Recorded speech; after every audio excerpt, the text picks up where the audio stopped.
Welcome back to another episode of the Higher Love with Megan podcast, talking all things holistic health and mind, body, soul, healing and expansion with me, your host, Megan Cooper. In this episode, I speak with my lovely friend Charlotte about all things sex and pleasure, plus self-pleasure, conscious dating, and how to bring more ritual and devotion into your life. Charlotte is an intuitive coach and healer, specialising in womb, heart, and intuition awakening. Charlotte combines energy healing, feminine embodiment practices, and coaching to help women heal from their past and lead a heart-led life connected to their intuition, magic, and to spirit. So welcome, Charlotte. Thank you so much for being here with me and with us. Oh my gosh, thank you so much for having me. It's such a pleasure. So just kicking off, in your Instagram bio, it says, cracking the hearts of women wide open to experience magic, love, and pleasure so that they feel radiant and magnetic and lead a soul-led life. What does magnetic mean to you? Beautiful first question. Thank you for asking me that. So magnetic to me is this real feminine power that we all have within us. So I believe that we all have a unique frequency. And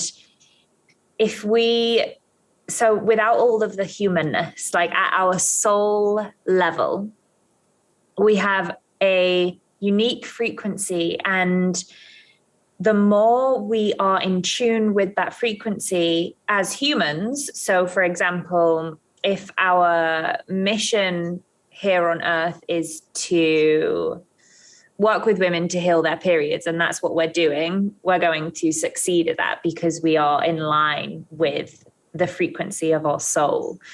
And that's going to be more magnetic than, say, if we're completely off track and we're working in a job that we hate. Like when we are connected to that magnet, we are magnetic to everything that we desire. And it's said to be a feminine principle. It's said to be that our magnetism is a feminine principle because we are the portal to all creation. Like women have this incredible magnetism because of the way that we are made up. This is our energy centers. Like we're different to the masculine energy. And so when you start to embody your feminine, when you start to awaken your feminine, this magnet starts to get stronger and stronger because you're more able to go after the things that you desire. You're more able to claim your desires. You're more confident in what you want to what you want to achieve, and you're more able to achieve that because you believe in yourself and you believe in your worth. And so all of this kind of comes together to create feminine magnetism, which is what I'm talking about when I talk about magnetism. Love that. And I love as well that you're saying that it's a feminine quality, but that doesn't have to be restricted to being a woman, right? Like a man can adopt the same when he begins to integrate a lot more of his feminine energy as well. So yeah, it's something that's available to all, but just by really honoring the power of the feminine. Yes, definitely. How does somebody become magnetic? From what you've said, it's about aligning to more of who you are and where you're meant to be. Can you just speak a little bit to how one becomes magnetic? Yeah, of course. So it's actually more unbecoming than it is becoming. Because if we were born and it was a blank canvas that we were given as a child, we would just naturally find what we loved, like we would be able to explore that. But because of the societal conditions, because of the trauma that we experience, because of the ancestral things that we come in with, we are holding on to a lot of things that kind of put a bit of like an energy in between ourselves and our magnet and the world around us, like the quantum field. And so healing is my number one thing when it comes to becoming magnetic. Like you need to look at things that you have repressed, things that you aren't looking at, things that are manifesting in your reality, and you're maybe calling it fate. I love that quote from Carl Jung, when he says, like, the subconscious will keep manifesting in your life and you will call it fate, when actually it's unhealed things. It's things that you need to look at. And this is really important, because this is what kind of keeps us sometimes stuck in cycles and stuck in whatever it is that you haven't looked at. It's creating things within your life. So healing is definitely the number one thing for me, and for everyone that I work with. And then I would say the second one would be really discovering who you are and what you love, and being confident about that. So surrounding yourself with people who are like-minded, so that you can feel confident to express who you are, and that is celebrated. And so that's just going to become more. You're just going to be able to step into that more, because you're going to be celebrated for your uniqueness, and really diving into what makes you you, and really allowing that to come through in your life. And this is so important, because everyone has this unique soul blueprint and these unique gifts and a unique life that you came here to lead. And so allowing yourself to dive into what it is that makes you unique, and allowing yourself to feel confident in that and live that in your everyday life, that's going to make you magnetic, because that's authentic, and authenticity is naturally magnetic, because that's living from your heart, and your heart is where we call in everything. So yes. Beautiful. Awesome. Thank you so much. So I think that you entered into the wellness spiritual space through opening up your connection to your own cycle, to your moon cycle, your menstrual cycle, and to your hormones. I seem to remember that this was, in fact, one of the first conversations that I think I ever had with you, sat on the beach in Sanur in Bali when we first met. And I think that we kind of bonded over how both of us entered into the wellness space through having hormonal issues ourselves. And I was just wondering if you could tell me a little bit about that background and kind of give a bit of a lowdown on your journey into this space up until now, how it's all evolved for you. Yeah, of course. I'd love to. So yeah, I'd say in terms of my, I'd say it kind of started a little bit earlier than that, when I was holistically healing my eating disorder. I was going around trying to find ways to heal my eating disorder. And I think that's where I got into the self-development world.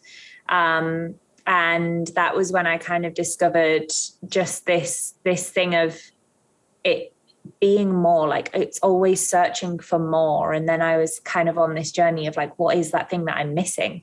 And what is this thing that I'm avoiding looking at? And so that was something that kind of allowed me to see that there was this whole world of self-development. And then I went on a yoga retreat and meditation. And that's when I found that aspect of spirituality.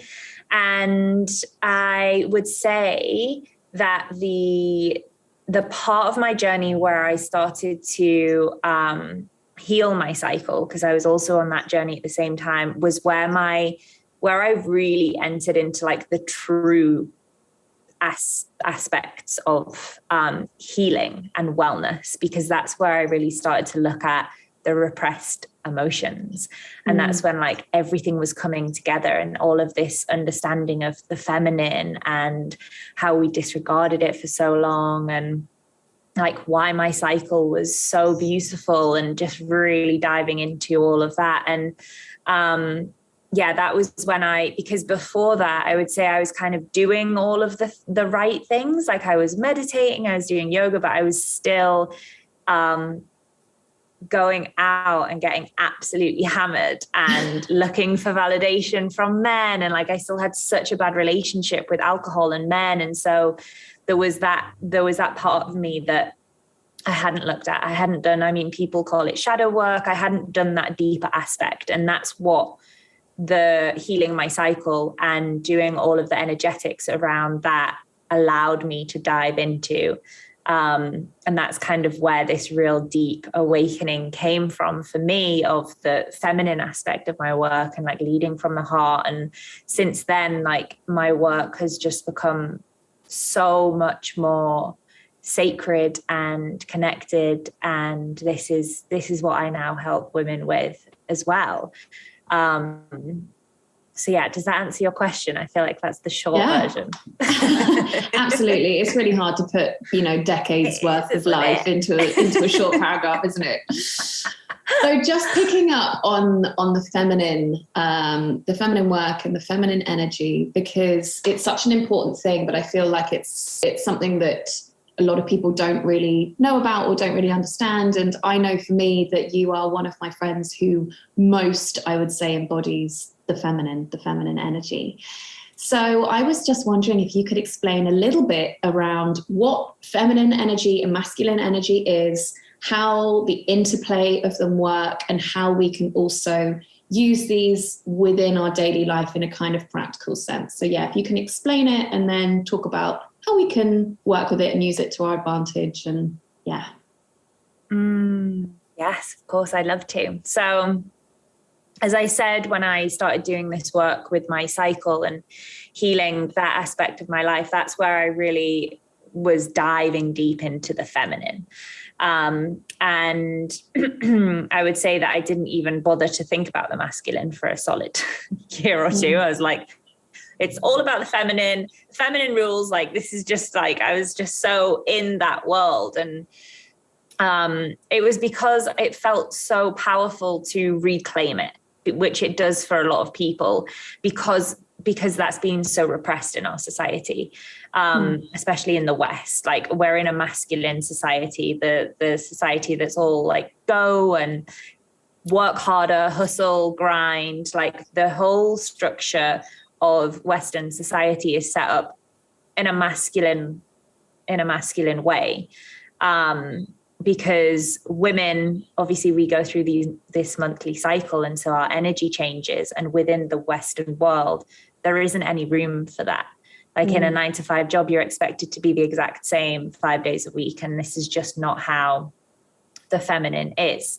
And so when I was diving deep into this reclamation of the feminine, I was just so excited to be like, oh my gosh, like, this is what's been missing.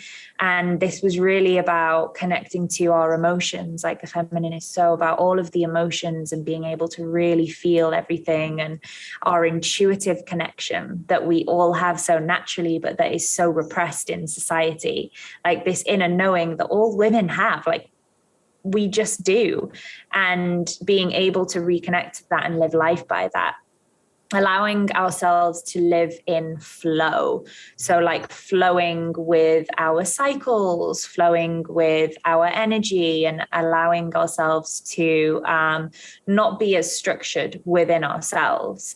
Go where the creation flows. Like, creative energy is a very feminine energy. And all of these aspects are just things that, aren't so much a part of Western society, whereas the masculine is very logical, very rational, very disciplined, holds the structure. And now I'm at a place in my work where I love and honor both. And I'm like, this, because we need both. And we all have masculine and feminine within us. Like, there's other aspects of both. I haven't gone into all of the specific, there's other aspects, but we all have them within us, and we all also have shadow aspects of both of these within us. So a lot of people if you're coming from a Western society and you have been working in the 9 to 5 and you're coming from, say, like a corporate job, a lot of the time you're in the shadow masculine, which is like too focused on hardcore working and not allowing for any of the feminine aspects in your life. Whereas I was actually in my shadow feminine for a little while there, where I just expected to be able to just flow through life and do nothing, and it would just happen for me. And I was kind of shocked when it didn't. I was really confused. I was just like, you're not sure what's going on here. So we all have different aspects, different shadow aspects of different things. And the aim is to be healed within these two energies that we all hold, so that we have inner union of the masculine and feminine within us. And that is when we will have outer union with the masculine and the feminine. And this is really important, because I actually recently had this download around where we're headed in our world at the moment. And looking back, I've read a lot of books on matriarchal societies, and obviously they're great and we love them, where they're feminine led, and it was just so beautiful. And yet I was like, yeah, I love this. And there's obviously a reason that these societies didn't succeed. There's a reason that we're still not living this way. And part of me thinks that it's because we completely emasculated men, and we didn't allow for both, which is what we need. We should worship both masculine and feminine. And so that then led to the patriarchy being created, because men were emasculated and they wanted to rule over the women. And here we are watching the patriarchy crumble right now. And what we need to do, what we're here to do, is to create the union of both masculine and feminine right now in this world, so that we can have the union that we all need within ourselves and outside of ourselves, and actually live in a society that honors and loves both. Because harmony exists when the masculine and feminine are perfectly balanced. So if we look at, how that's represented within nature, it's like the perfect interplay of night and day, or the sun and the moon. It's like it lives in perfect balance, right? Like the total yin and the yang. So that's exemplifying the way that masculine and feminine can work together. And then our role is obviously to honor that within ourselves. So find a balance of masculine and feminine within ourselves, whatever that uniquely looks like within us. And when we can create more of that, and the next person creates more of that, then we start to bring that balance back to the world, right? But it's very much exemplified within nature. Yes. Perfect. Yes, you're so right. You can see it everywhere, and it is something, because this is what polarity is, right? We need both. We need to have these both of these energies. And I do feel like we are headed in the right direction right now. I feel like women, we have been leading for a little while now. I feel like the feminine's been coming back into her power for a little while, especially in the wellness space. And now I can kind of feel the masculine coming back online, like the healthy masculine, where the men are also leading these circles, and we're actually starting to really honor each other and really see these this harmony come into life. So yeah, I'm very excited. A friend said something to me really beautifully the other day, which I believe was from his jiu-jitsu teacher, which I believe is from his jiu-jitsu teacher, which was that women come into this life to birth things into this world, whether that's children, whether that's creativity, whatever it is. Men come into this life to birth themselves, because they have to go from a state of kind of this power over to this power with. So it's very much men refinding their place in this world that doesn't dominate, that is not control driven, that's very much collaborative, but still very much within power, within truth, but just not with this power over, and therefore establishing that balance within themselves and, with the feminine as well.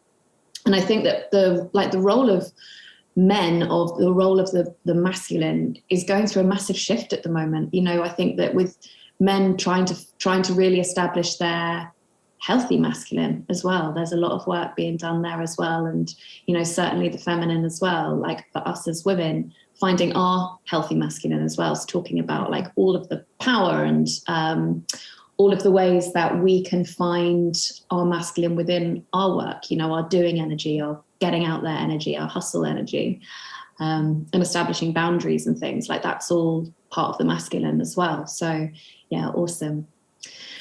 Okay, so just delving a little bit into another aspect of your work, which is around pleasure. So I know that pleasure, especially self-pleasure, feels quite edgy or shameful or taboo for a lot of women, and I suppose a lot of men as well. How did you come into this part of your work? Yeah, so I think I've always had a bit of an affinity to anything taboo.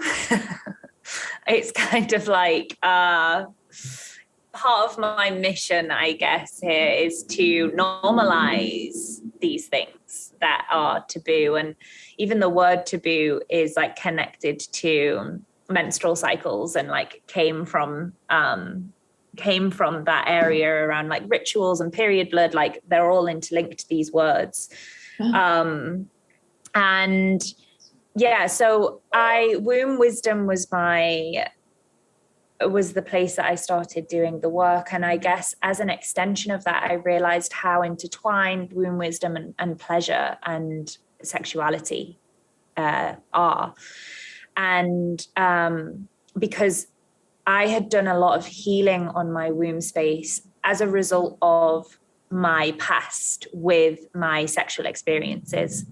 And so it became really intertwined, seeing how it was essential to reclaim your sexuality and your sexual self. And for me, that meant pleasure and understanding my own pleasure. And I realized that I was someone who would outsource my pleasure, and that I always expected someone to pleasure me, and I didn't know my own pleasure. And so I was blaming all of these people for being bad in bed. And I was like, no, you can't do that. Like, you can't just blame all of them.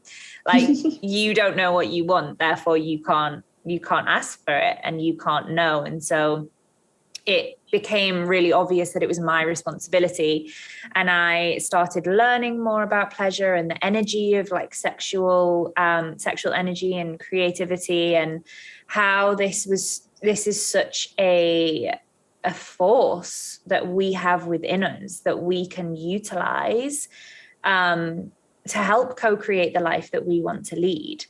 So there was so much intertwined in understanding my own pleasure. And whilst I was on this journey, I realized that it was also my yoni that was holding on to things that needed to be, the word is like de-armored. And it's the same as kind of just the muscles holding on to energy, which is a result of trauma. So that can be small or big. And in my case, it was literally just not being able to say no. Like one of my childhood traumas was not being able to say no. And so I never asked my yoni, is this a yes or a no? And so I always I just went with it anyway. And I know that there's a lot of experiences where there was pain and I didn't speak up, and I carried on even though I didn't want to. And so that ended up with a lot of numbness within my yoni. And that became a really empowering healing journey. I used yoni eggs and I used wands and just self-pleasuring, understanding myself more. And that really led to diving deeper into like learning from other people about this and why we needed to understand this as women, like why it was so important, because it is such a taboo topic, and it is so like some people really don't want to talk about this, and I so appreciate that. And I just think that if we look at the education that's given in schools, like it's abysmal, and we deserve to at least know more than that. Like we deserve to be able to have great experiences by ourselves and with other people, and also be empowered in that way, and empowered in like a true way. So I used to think I was empowered by having sex with all of these different people when I was younger. And actually I wasn't. I was living out trauma. And now to see and look back, and I kind of understand so much more like why I was doing that. And I've healed a lot of it. And I actually can experience a lot more pleasure. I want to empower other women to be able to make these decisions for themselves and understand their yes and their no, and experience so much more pleasure in their lives, because this is such a big driving force for your feminine magnet is pleasure. Like, you can just tell a woman who is connected to her yoni, who knows what she likes, who allows pleasure in her life, like she's so much more confident. You get that glow. Like it's just easy to spot. And it's easy for us to do as well. Like we have that within us. Like that's our own responsibility to reclaim our sexual selves and reclaim our pleasure and allow for us to receive that as well. So receiving is a really huge feminine principle, which most of us struggle with, because that's one of our biggest that's when we feel most vulnerable as women. But slowing down enough to actually receive the pleasure is a really big piece, because the more that we can allow ourselves to receive in that way, the more we can allow ourselves to receive in all of life. So abundance, like love from other people, all areas of our lives, depends on our ability to receive from the universe. And so that's been a really big aspect of the pleasure journey for me. Wow, there's so many things I want to say. I'm like, where do I start? I think one thing, just before we go in any of those other directions, I love something that you were saying, which was when you were younger, you thought that you felt sexually empowered because you were sleeping with lots of people. And what you're saying is like, we can do whatever we like. None of it's wrong. We can sleep with as many people as we like, whoever we like, etc.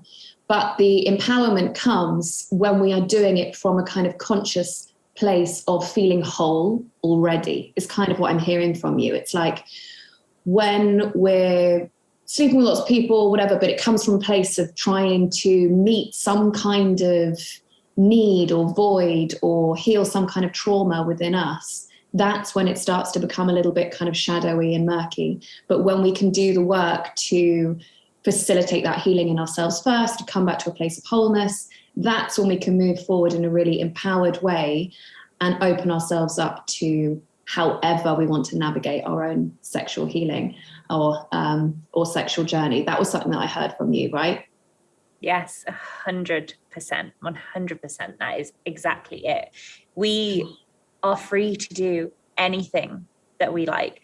Our journeys are all so different, and it's so important for us to be able to choose that.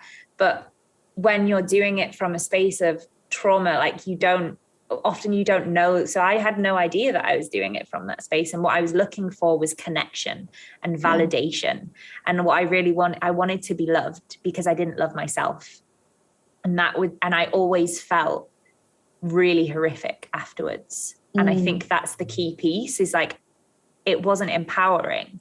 It actually made me feel really awful. And so it's easy to spot when you know the signs of doing it. And like, yeah, we can now, if I wanted to have sex, I would be so happy to go out and have sex, and it would be from a different space. And I would make sure that I'm choosing it from an empowered place because I'm able to be aware of it. But when I was younger, there just wasn't that awareness. And so, yeah, it's really important.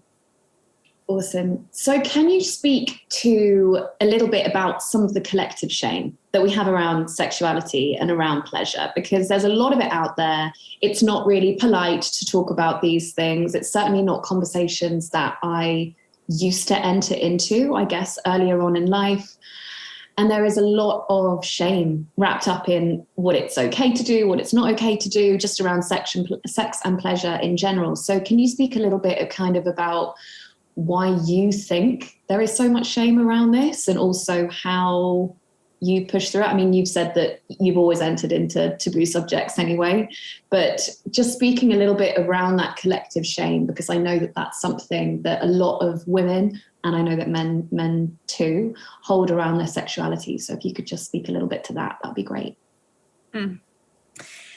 Yes, I firmly believe that things that hold the most power have been made taboo within our society.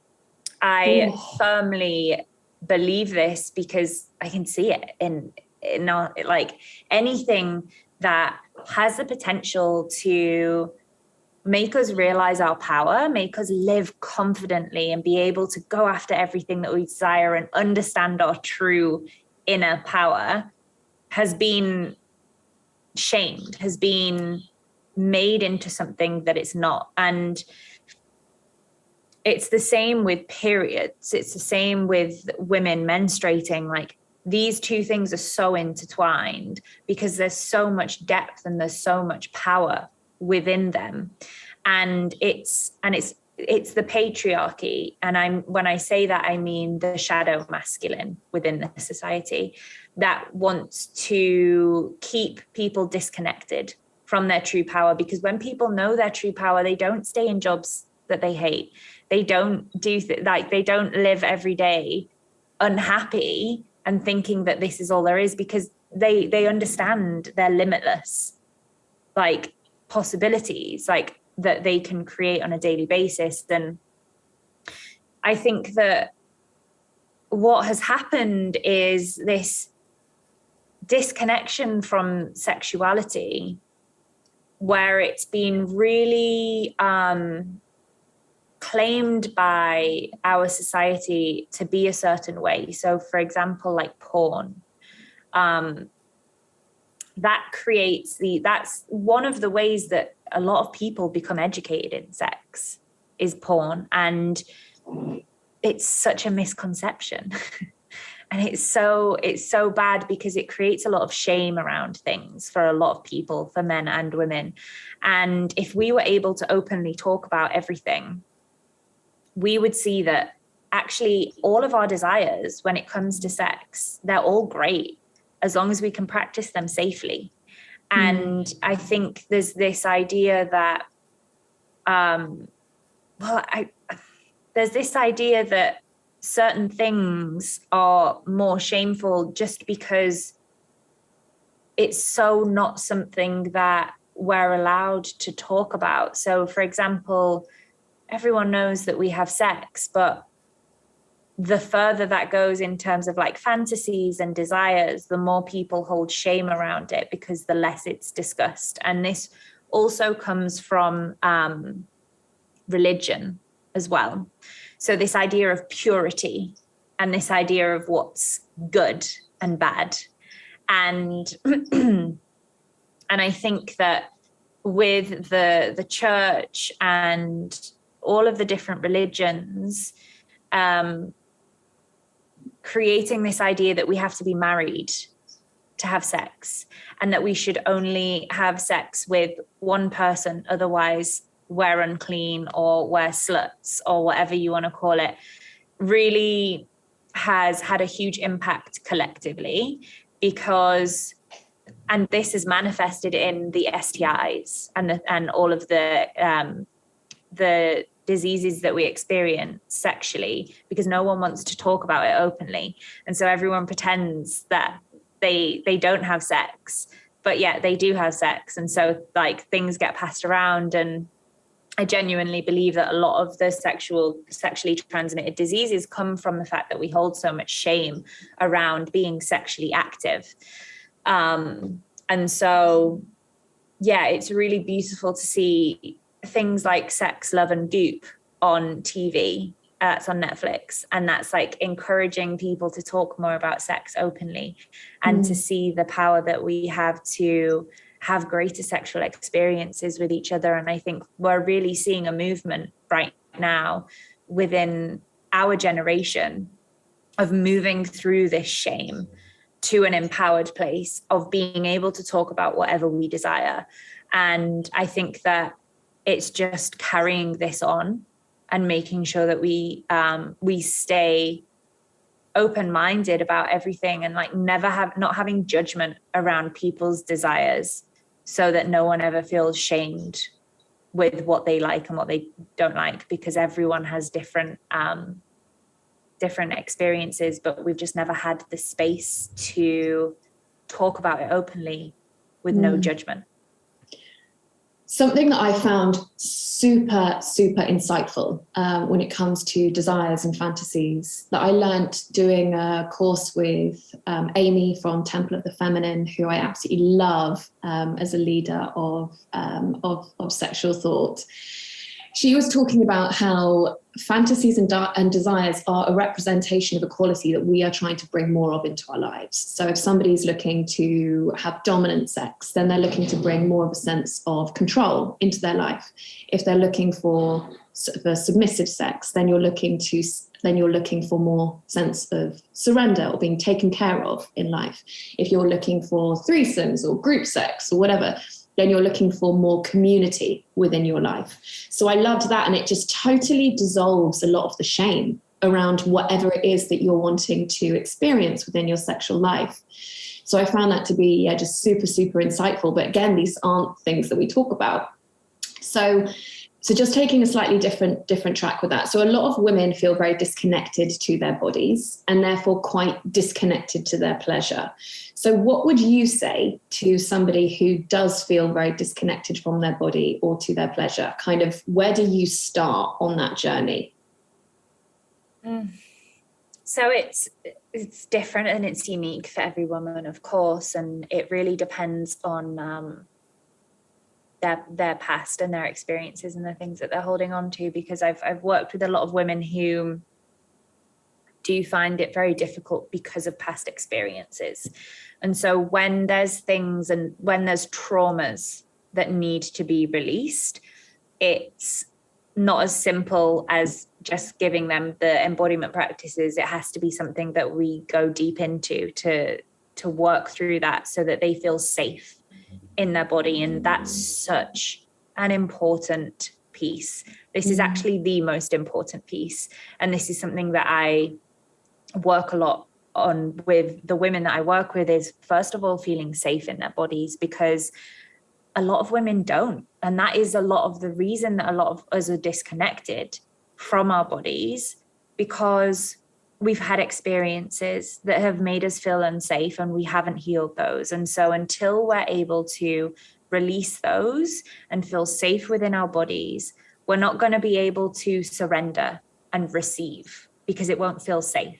So then we're just going to cause ourselves more issues. And so the first piece would be to look at what it is that has made you feel disconnected, and where there's things you could look into healing and feeling safer and regulating your nervous system and all of that beautiful pieces of healing work. And then I would say the first thing would be to just create a connection with your body slowly on a daily basis.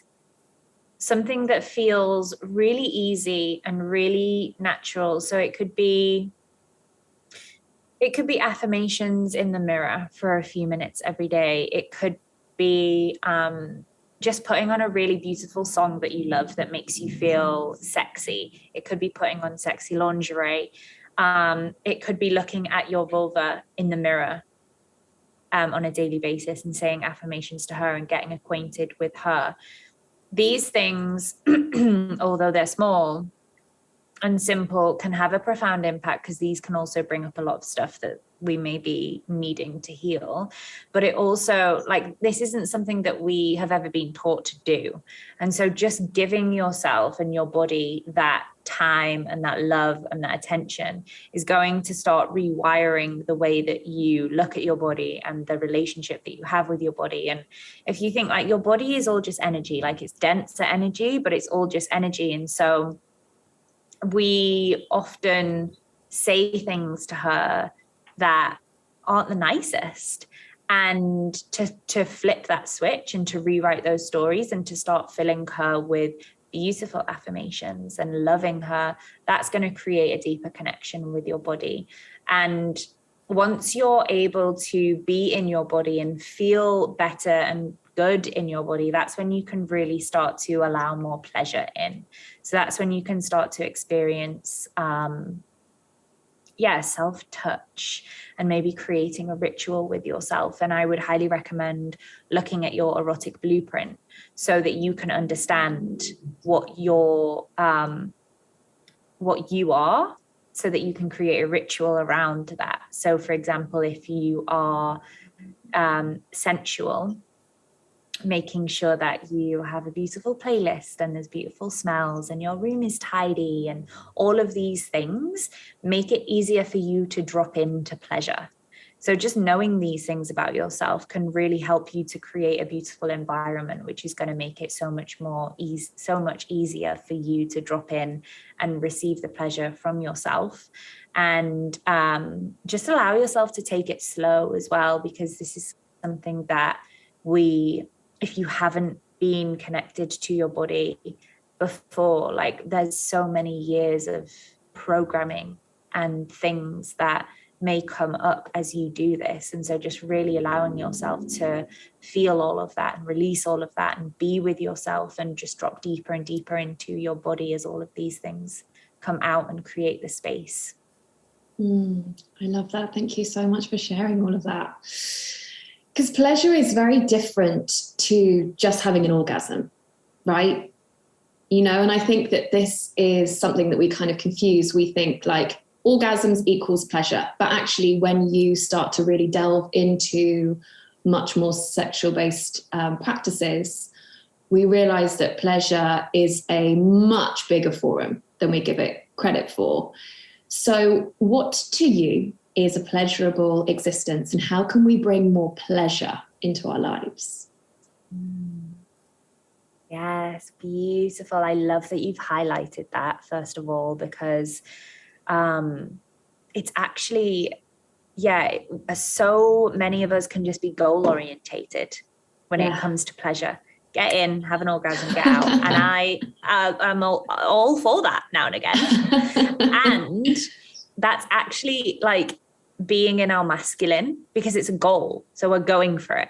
And like that, this then doesn't allow for us to receive the pleasure, the full body pleasure that's actually available to us, which is giving ourselves the time and the space for that to feel alive in our bodies. And I'd say that a pleasurable experience, a pleasurable life is just really allowing yourself to tune into every day what makes you feel good on a body level.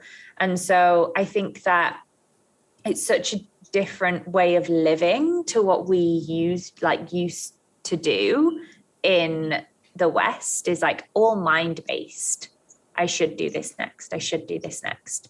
And I think pleasurable living is like, how does that feel for me? Do I really want that? Does that feel good in my body right now? Like with everything, it can be, what kind of food do I want to eat tonight? And just really tuning into your body and thinking like, is that going to feel good in my body? Does my body really want that? And just listening to her and allowing yourself to feel in everything that you do, the clothes that you're wearing, like everything you can tune into and you can allow yourself to feel. And that is where the pleasure comes in.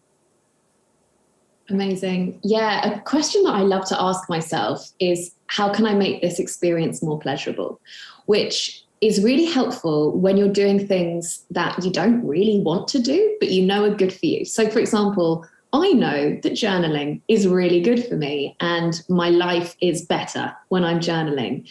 But I was trying to make myself journal first thing in the morning, sitting at my table, cold, and the whole experience was not very pleasurable. So when I asked myself, how can I make this experience more pleasurable? It was, I can get back into bed after I've meditated with tea, with all my cushions. And therefore the experience was like warm and cozy and pleasurable. And it just allows us to enjoy things a little bit more. And with all the clothes that I wear, it's like now I just dress in things that feel really good against my skin. And I've got like shaggy rugs all over my flat because I want my feet to always be like feeling cozy and stuff. It's how can we make our sensory experience more pleasurable in our day-to-day lives. So I love that you touched on all those things. I'd also never thought of chasing orgasms as the masculine energy. Like that's blown my mind, like having it as a totally goal-orientated approach to sex or to pleasure. You know, wow, that's a little mic drop aha moment inside my head. So thank you for that. And I mean, that's not to say that there's not a time or a space for that. You've said that even though that you have this kind of pleasure approach towards living, sometimes chasing orgasms is fine. You know, there's a time and a space for all of it. So how has your life opened up since you made pleasure a priority? Oh gosh, how hasn't it? I mean, it's interesting though, because I am celibate and I will have been celibate 2 years this month. And so pleasure. No way. Yes. Is that, so we made a little celibacy pact, obviously 2 years ago, didn't we? You actually stuck to it. I didn't. So well done, you. Thanks. It was only meant to be 6 months, though. Let's highlight this. So I don't know if I made it. I can't even remember if I made it the 6 months now. Anyways. Oh my gosh. Yes. So how has your life opened up since you made pleasure priority?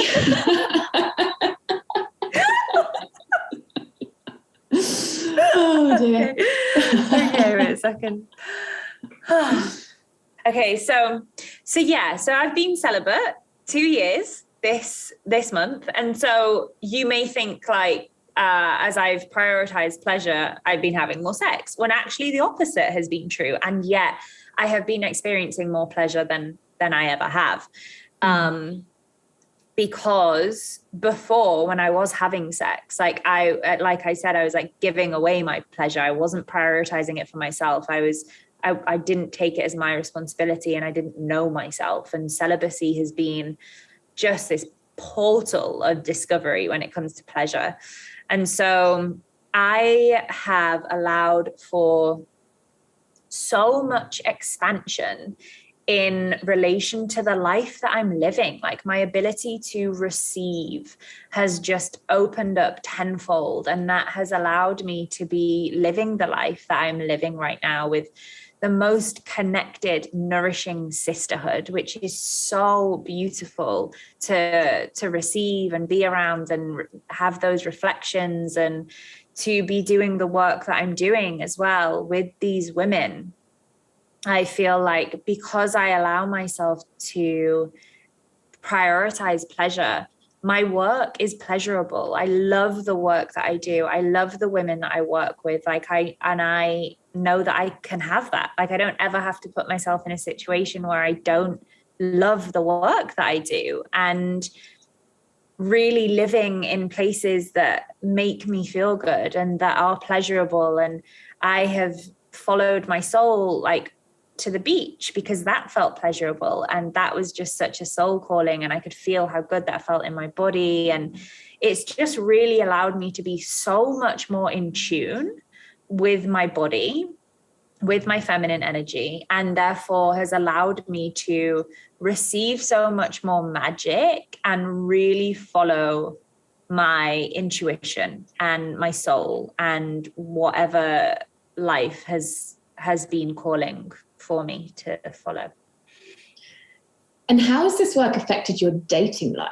Because obviously being celibate for a prolonged period of time as well, some people might think like, oh, how would this affect my love life and stuff? But actually, I guess that it's created so much expansion through dating and through your love life. So could you talk about how doing this journeying into pleasure has shifted in your dating life? Yeah. So dating on this island is so interesting. So interesting. And it was wild because I opened up to dating again about 3 months ago now. God, maybe it's longer. Time also just disappears. But and it was as if I went through this purification of things that were still kind of I was still holding on to, that I needed to release. And so dating has become so much more empowered in that I can just instantly feel in my body if it's a yes or a no. And I can state that, and I can be really empowered in sharing how I'm feeling with the people that I'm dating.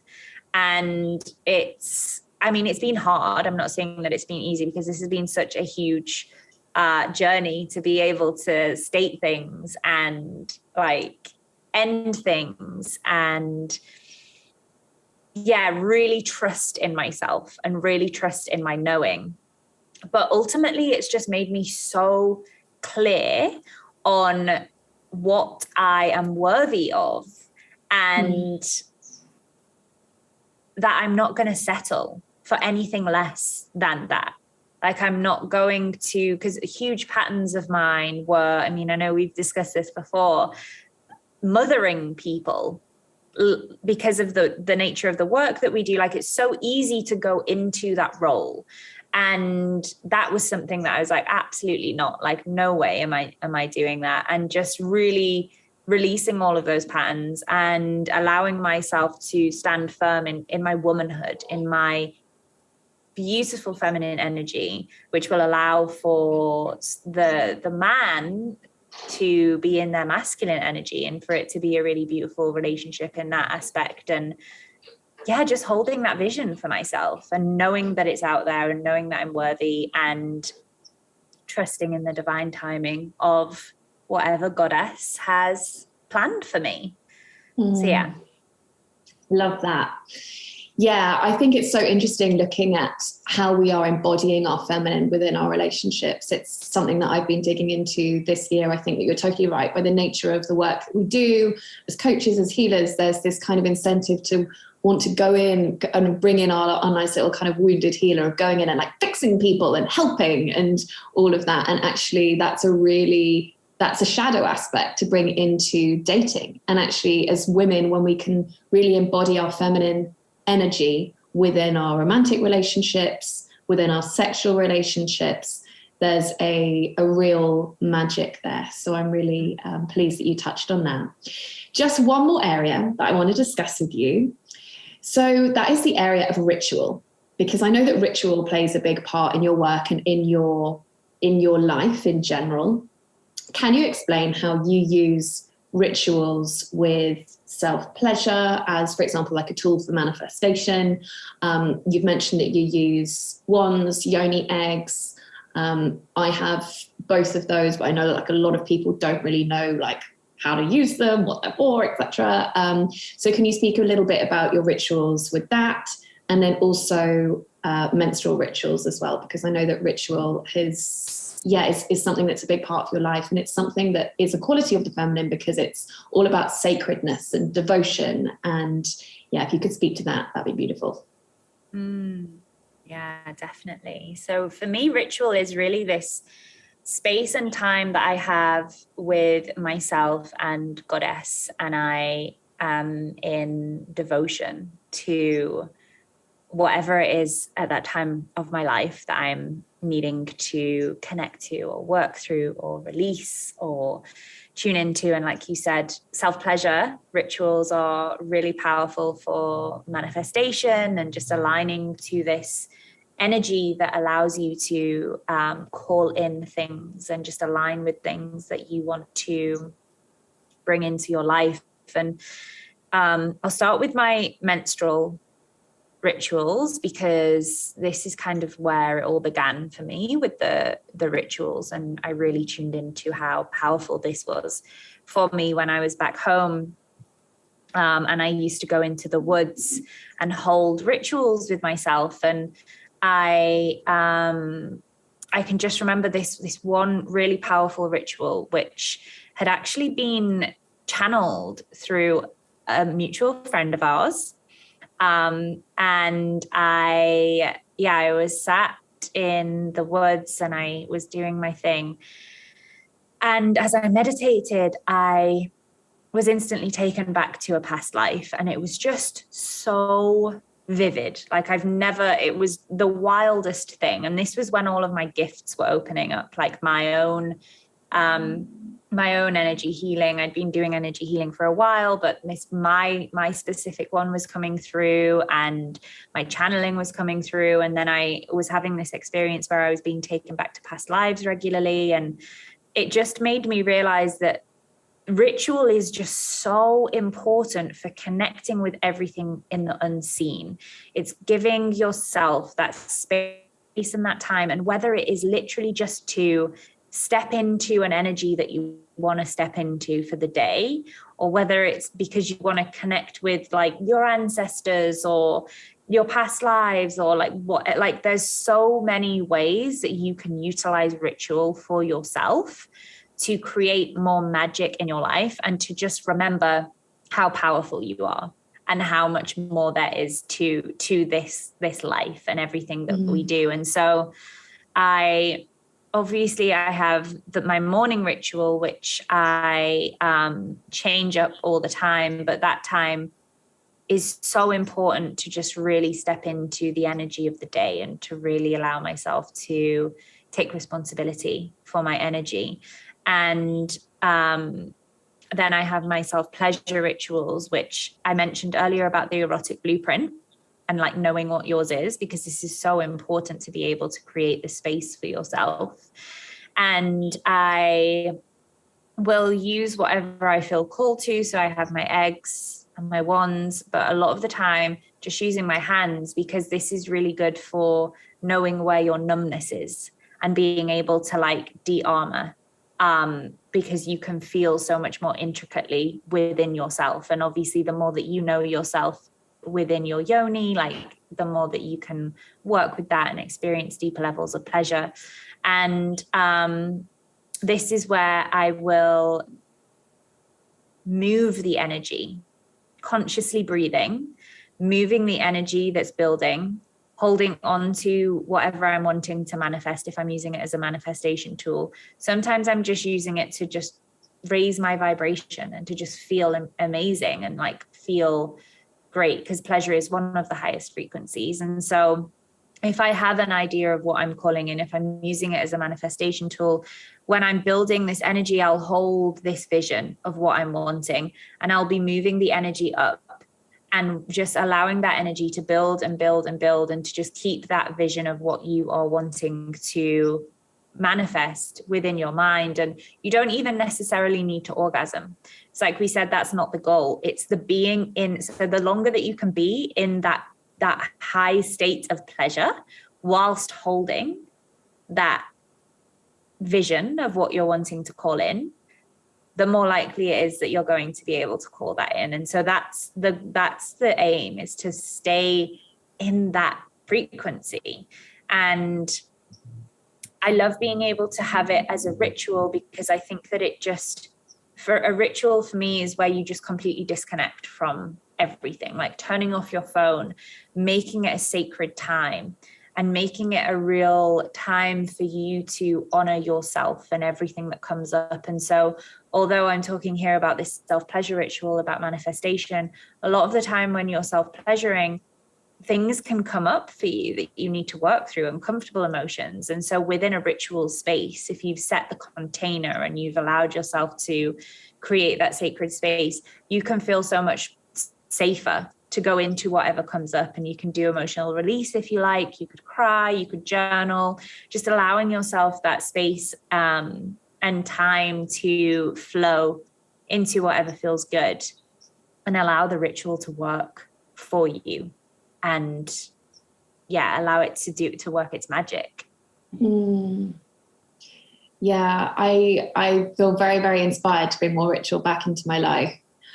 I can't remember who I was having a conversation with, but basically the essence is that one of the things that we've lost as a culture is this sense of ritual. And so many other cultures, I mean, for example, in Bali, they have rituals every day, multiple times a day, where they give offerings to the gods, and it creates this beautiful sense of devotion upon the whole island. I mean, the whole island is literally vibrating with this sense of love and really devotional energy. And when we can bring that back into our lives in an individual and a collective space as well, then it allows us to access, and I love what you were saying here, it's like access the unseen and the parts of us which we are wanting to allow to feel a deeper sense of connection. So thank you for sharing all of that goodness as well. Awesome, my love. Well, I think that this is all we've got time for, unfortunately, because there's so many more things that I would love to speak to you about. But if anybody would like to connect with you more about pleasure, then I will. Then how is it best for them to connect with you? Instagram would be the best place. That's just Charlotte Emma Johnston. Easy to find. Send me a message on there, and I'll respond. Awesome. Thank you so much, my love. Thank you for sharing all of your wisdom and all of your goodness with us. It's been awesome having you. Thank you for having me. It's been such a pleasure. Honestly, it's a joy. Thank you.